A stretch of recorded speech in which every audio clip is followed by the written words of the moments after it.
సునాద స్వరము ఆగస్టు 8.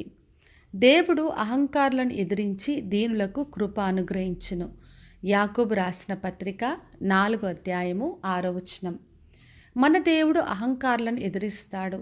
ఎవరైతే గర్వంతో, అతిశయంతో, అహంకారంతో ఉంటారో అటువంటి వారిని తృణీకరిస్తాడు.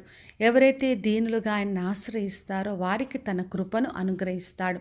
అదే ఈ రోజున వాగ్దానం చేస్తున్నాడు.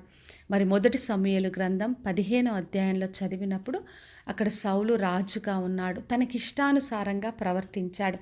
అప్పుడు సమూయేలు ప్రవక్త ఆయన దగ్గరికి వచ్చి, నీవు దేవునికి తిరుగుబాటు చేశావు, ఆయన మాటను విసర్జించావు గనక రాజుగా ఆయన నిన్ను విసర్జించాడని చెప్పాడు.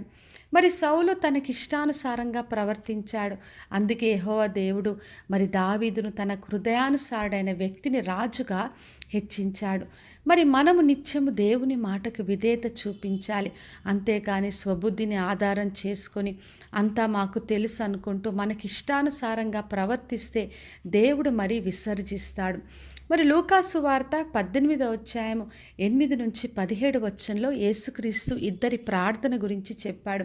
మరి పరిసేయుడు ప్రార్థన చేస్తూ, దేవా నేను దొంగతనం చేయలేదు, నేను అన్యాయంగా లేను, నేను వ్యభిచారం చేయట్లేదు, నేను ఉపవాసం ఉంటున్నాను, నేను మరి దేవుని సన్నిధిలో మరి నా కానుకలు నేను 10వ వంతును తీసుకొని వచ్చాను, నేను సుంకరి వల్ల లేనని చెప్పి తన గురించి తాను గొప్పగా చెప్పాడు. అయితే సుంకరి మట్టుకు ఆకాశం వైపు కళ్ళెత్తి చూడలేక, దేవా నేను పాపిని, నన్ను కరుణించుమని వేడుకొన్నాడు.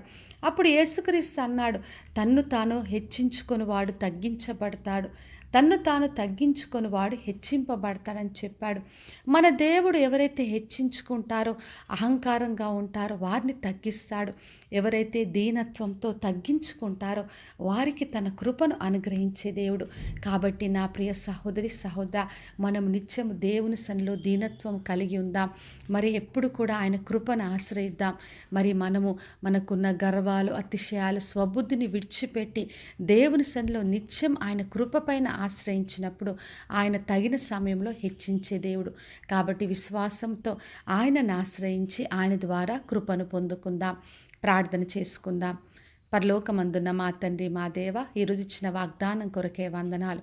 ప్రతి ఒక్కరిని దీవించి ఆశీర్వదించండి ప్రభువా. ఎవరైతే మీ అందు విశ్వాసంతో మీకు విధేయత చూపిస్తూ దీనులుగా తండ్రి తమ్ము తాము తగ్గించుకున్నారో వారందరికీ మీ కృపను అనుగ్రహించి హెచ్చించమని యేసు నామములో అడిగి వేడుకొంచున్నాను తండ్రి, ఆమెన్. ఈ శుభవచనము వినుచున్న ప్రతి ఒక్కరి జీవితంలో నెరవేర్చబడునుగాక. నేను మీ ప్రియ సహోదరి మంజులాచరణ్.